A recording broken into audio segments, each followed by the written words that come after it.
You might think you know what goes into your daily cup of tea, but behind that warm sip is a storm of problems. What producers see is yield going down, incomes going down. Incomes are already very low because we don't pay enough for tea. And when crops drown in floods, it's not just livelihoods that suffer. Many people don't know that it kills as many as 100,000 people every year. Coming up, the creatures slithering out of the shadows. But in the real world, and when the storms hit, are snakes hunting or just trying to survive? And we all love a good bargain, but behind every discount is a cost. Black Friday is a massive holiday for buying stuff. We're in the middle of a climate emergency. We take you to Ghana, where the second-hand industry is a lifeline for millions, but some countries are trying to shut it down, claiming it's waste and not worth saving. They don't know what they are talking about. Just 2 degrees is on. Now. It doesn't make sense. It doesn't make sense at all.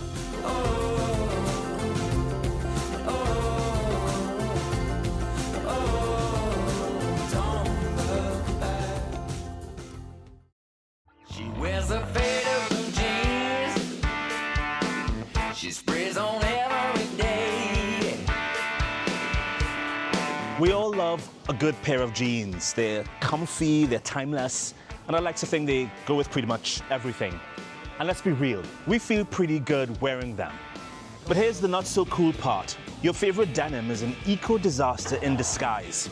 While brands are busy chasing the next trend, the real mess is piling up in the background. Cotton fields are being stretched and factories are belching out waste. Turns out those effortlessly cool jeans come with a not so effortless environmental tag. Think about your favorite pair of jeans, the ones you reach for again and again. That trusty denim might feel timeless, but behind it lies one of the world's most resource-hungry fabrics, cotton. Growing enough for just one pair of jeans can suck up 20,000 liters of water. Add pesticides, fertilizers, and toxic dyes, and the impact adds up fast. Even washing jeans pollutes and releases 500,000 tons of microfibers into our oceans annually, according to one analysis. That's like tossing 50 billion plastic bottles into the sea. Yet the jeans market keeps growing and set to hit $150 billion by 2034. We are one of the most resource-intensive industries and accountable for up to 10% of the global CO2 emissions.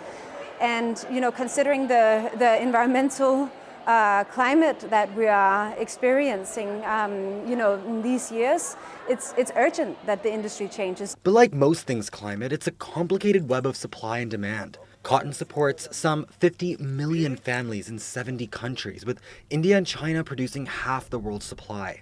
But today's methods, water-heavy and pesticide-drenched, are straining ecosystems. Culture qui a asséché la mer d'Aral, c'est vraiment le coton, c'est hyper polluant. Et puis, sinon, il y a le polyester. Et en fait, le polyester, c'est des fibres plastiques et c'est fabriqué à partir de pétrole. Et en plus, quand vous lavez vos habits, vous avez des problèmes de microplastiques qui vont se retrouver dans les océans. Donc voilà, là, on a un joli concentré de ce que ça peut être l'industrie de la mode. Some brands are transforming the way they do business. With the backing of the EU and the Green Climate Fund, the Egyptian denim maker Amesa has overhauled its production line, slashing water use by 50% and cutting 46 tons of CO2 yearly. And by replacing outdated systems with water recycling loops, heat recovery systems, and solar thermal panels, the company slashed its energy use by 28%. But with the industry churning out more than 2 billion denim items a year, can these sustainable alternatives keep pace? Nous, on n'a pas envie que les gens se sentent coupables parce qu'en fait, c'est pas eux qui ont les principaux leviers d'action entre les mains. Alors bien sûr, qu'en tant qu'individu, on peut faire des choses, on peut essayer de choisir de la mode éthique, mais tout le monde n'a pas le porte-monnaie pour, tout le monde n'a pas le temps et l'énergie pour faire plein de recherches sur la provenance des produits.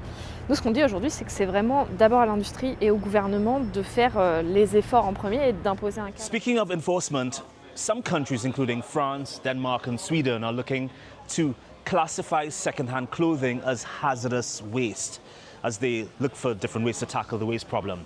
But the move would undoubtedly impact the livelihoods of many people in Africa. In Kenya, for example, the second-hand clothing sector supports over 2 million jobs and puts food on the table for around 20 million people. And in Ghana, up to 95% of the population relies on affordable used clothing. So we reached out to Dr. Joseph Obeng, president of the Ghana Union of Traders. So, Doctor, what exactly is going on here? If the global north is really looking to label secondhand clothing as hazardous waste, do you think they're really talking about helping the planet, or is it just a way to protect rich markets while blaming the global south for the mess? They don't know what they are talking about. If there's something hazardous, then it started from the beginning of production. It couldn't be that when people have actually used it, they didn't die, pass it on, or having a secondary use, then it turns into hazardous. What science is this? Have you departed from our knowledge in evaluating things? So unless somebody have a scientific proof and show to the world that this is why we call it hazardous, then we are taking those people serious. But as of now, we can't take anybody serious.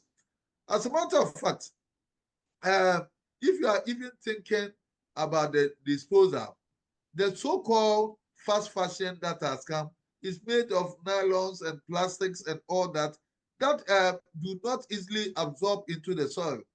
These are the so-called new ones that creates problem for our soil and all that, not the cotton and all the other good fabrics that have been tested and used.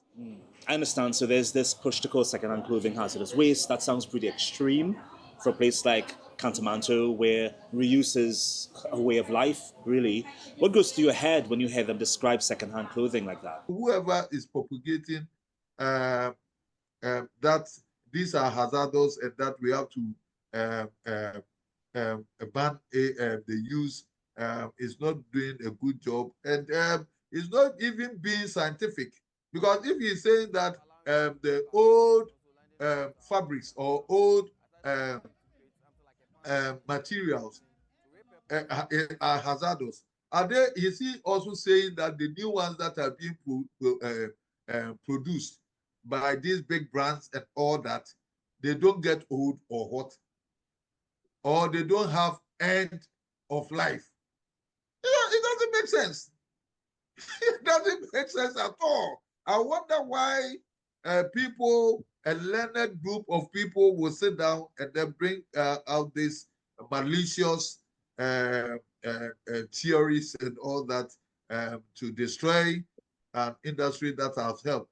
In fact, if you come to Ghana, most people have come to understand that the second-hand clothes are even more quality than the new clothes that are coming. And no, nothing that you do will convince them not to patronize on these ways. So the people have their own choices, have their own decisions. And if people admit that this is good for us, it's not for somebody out of his own interest to design or formulate anything just to counter it and all that. It's business as usual. You can see clearly that people are lobbying such people to do this. So leaders in Geneva say they're trying to cut down on waste, but from where you stand, are they getting anything wrong? It should be an international conversation. It shouldn't be limited for just a few people of interest, like an organization that have come to Ghana, the All Foundation or what, that has spewed a lot of lies around this magazine that we generate a waste of 40%. Well, who will change hard-earned currency, come and buy goods and then bring 40% waste?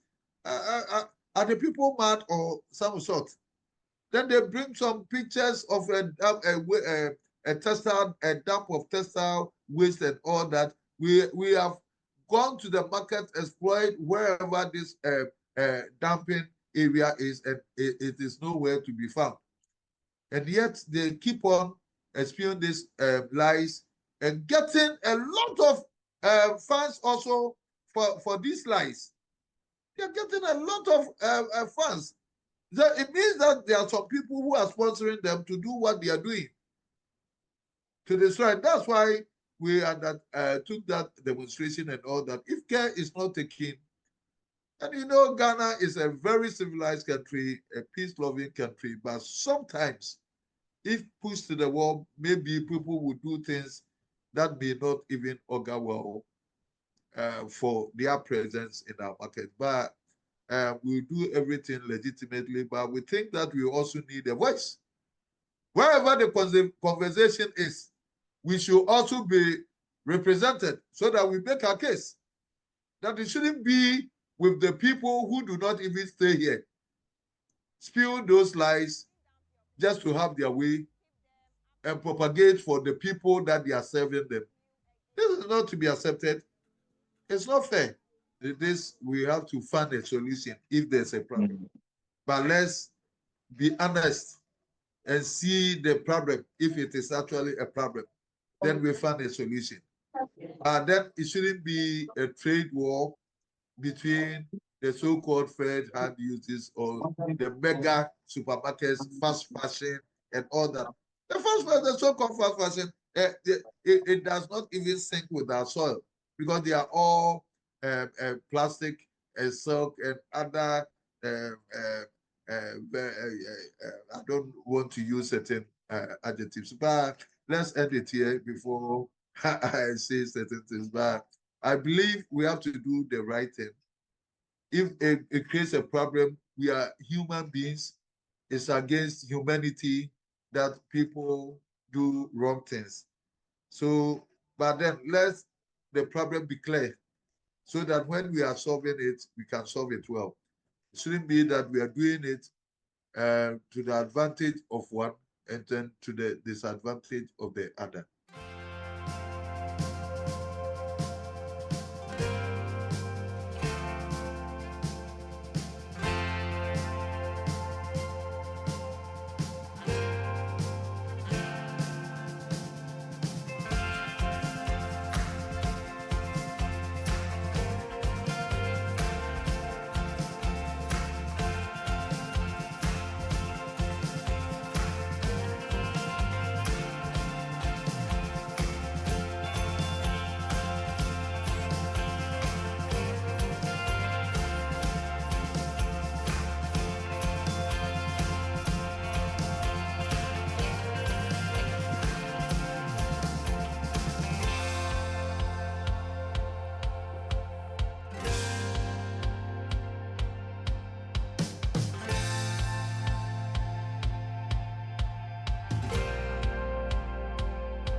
So good.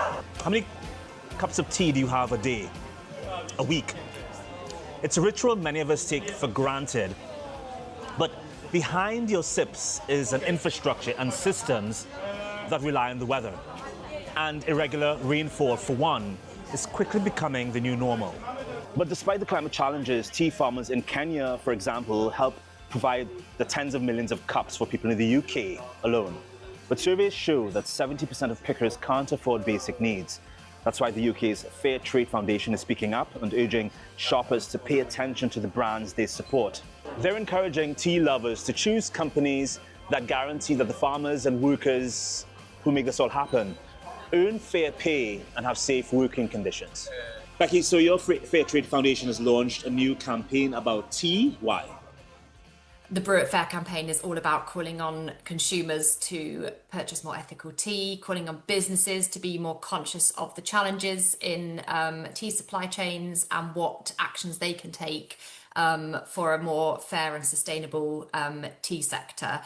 I think one of the other big things that our campaign is kind of particularly focusing on is the challenges to the future of tea and challenges that workers are increasingly seeing in relation to the effects of climate change and how this is making tea production more challenging, meaning that yields of tea are going down for producers. That's, of course, affecting incomes. Without investment, that challenge isn't going to get any better. That's going to become an increasingly difficult thing for producers to manage. So part of the ask for businesses is that they also look at what investments are required in supply chains to support producers against the challenges of climate change. So what specific recommendations do you have for government and private businesses to assist tea manufacturers? So what our kind of key recommendations are, it's around businesses needing to invest in climate adaptation and climate mitigation measures with producers. So I think one of the key things is ensuring that the kind of the burden of investment doesn't just get passed down to producers, and that investment needs to come from the businesses and the tea brands that are purchasing the tea. In many cases, they will look at investments that support them with the challenges that they face with climate change. So I could give a few examples. I was recently in India, met with producers there, and they were saying the rains are becoming increasingly unpredictable. Tea needs a moderate environment, not an extreme environment. So the tea producing regions are in regions that classically had a more moderate environment, and now it's like really extreme. It'll be like really hot, and then when it rains, it pours, and those extremes are just not suitable for growing tea and make it really challenging. But those particular producers had looked at Fairtrade, how they could use their Fairtrade premium, that additional investment that they get through businesses having the Fairtrade certification, and looked at how they could use that to mitigate some of those challenges. So that was like planting shade trees, planting indigenous grass species around the edge of the tea fields, so that when you get that really unpredictable heavy rain, it doesn't just flood the fields, but those grasses can help to absorb the water. And without that, what producers see is yields going down, incomes going down. Incomes are already very low because we don't pay enough for tea. And so it becomes a vicious circle where tea just doesn't become a sustainable way for people to live and for livelihoods in tea producing regions. So just to play on your name, Becky Forecast, what do you see coming in the future? Because we see as the years pass, climate impacts are getting more devastating, a lot more agricultural damage, for example. Is there a way to continue sustainably producing tea in the coming years? What we hear consistently, that the thing that producers always say to us, not just in tea, in cocoa, in coffee, in loads of commodities that we don't grow in the UK or in Europe, that the biggest threat for their livelihoods is climate change. And so, it's real, it's happening now, it's a big challenge. But I do think there's reason to be hopeful, because I think that we have ways that we can work around some of these challenges. We have there are approaches to mitigate the impacts. There's innovation, but it requires investment, and producers aren't earning enough for tea as it is generally across the world. So without that investment, we don't have that. We're not able to kind of implement these methods that can be used to make tea growing more viable. So I think there is hope. We can make tea more sustainable in the near future, but it needs businesses to step up. It needs consumers, tea drinkers, to say, we demand this from the tea companies and brands that we're buying from, because ultimately that's what's going to make a difference. You just heard about the struggles that tea farmers face with unpredictable weather. But it's not just them feeling the heat. When there's intense flooding, snakes seek warmth and protection, and in areas where wildlife and human infrastructure meet, encounters are more likely. Experts are calling an increase in snake bites a silent public health emergency, with venom reportedly killing more people annually than rabies and Ebola combined. So what's causing this crisis, and what, if anything, can we do to protect these reptiles and the people nearby? Julien, when I got the communique, I saw them use the word snakebite crisis amid rising climate threats. How would you characterize a snakebite crisis, and where is it happening? There is a snakebite crisis. It's been happening for quite a while, actually. What we mean by that is that basically it's a major public health issue that goes unaddressed. So we believe it's a crisis because the resources, the efforts that are developed and deployed to tackle it are not always implemented.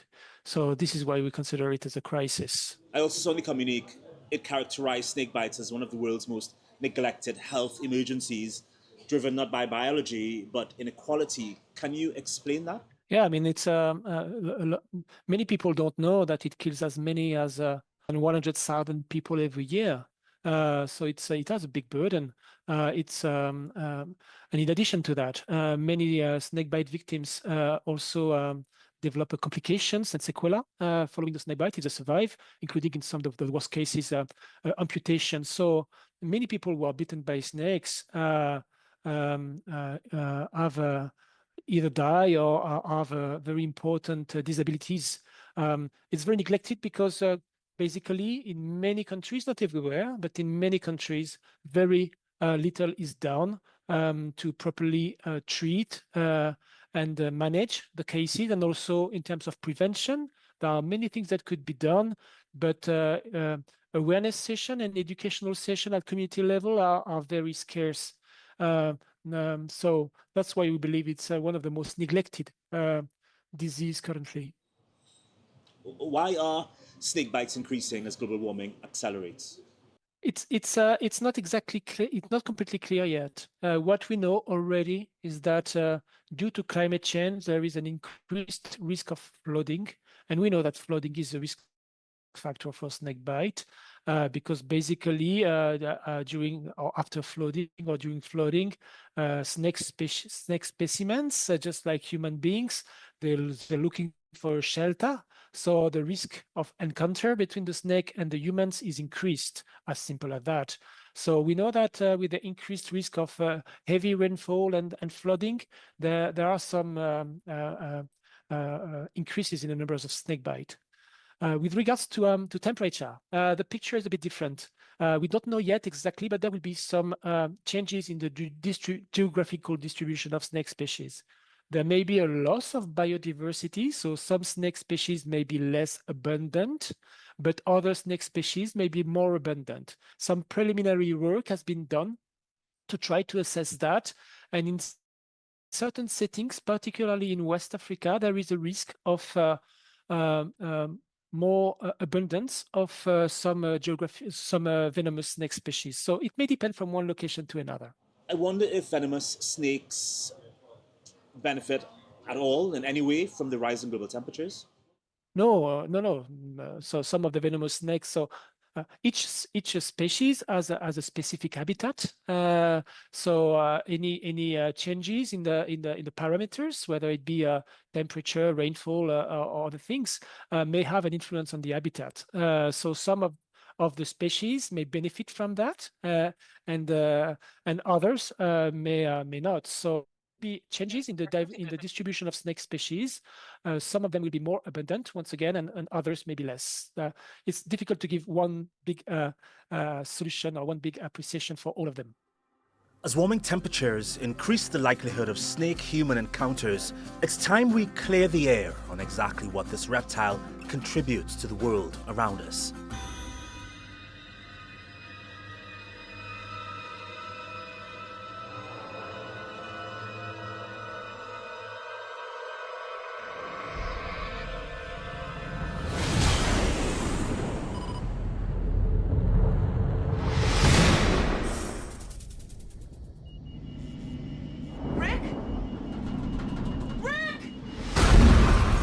It's no wonder people panic at the sight of a snake. The Anaconda series and Snakes on a Plane were movies meant to frighten and alarm.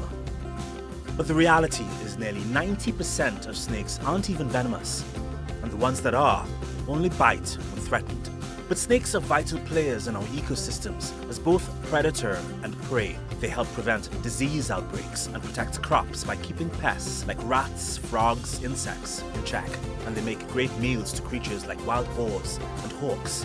Snakes even help plants grow. When they eat rodents or birds that have eaten seeds, those seeds pass through the snake and are left behind. And because snakes can travel over long distances, they scatter those seeds over wide areas, giving plants new space to thrive. In a world that's often terrified by what they don't understand, it's worth taking in how beautiful and beneficial snakes actually are. And that's our show. I'll leave you with images of the creatures some of us were taught to fear. But by challenging our biases, we can see that even some of the most misunderstood creatures are vital to us. Until next time.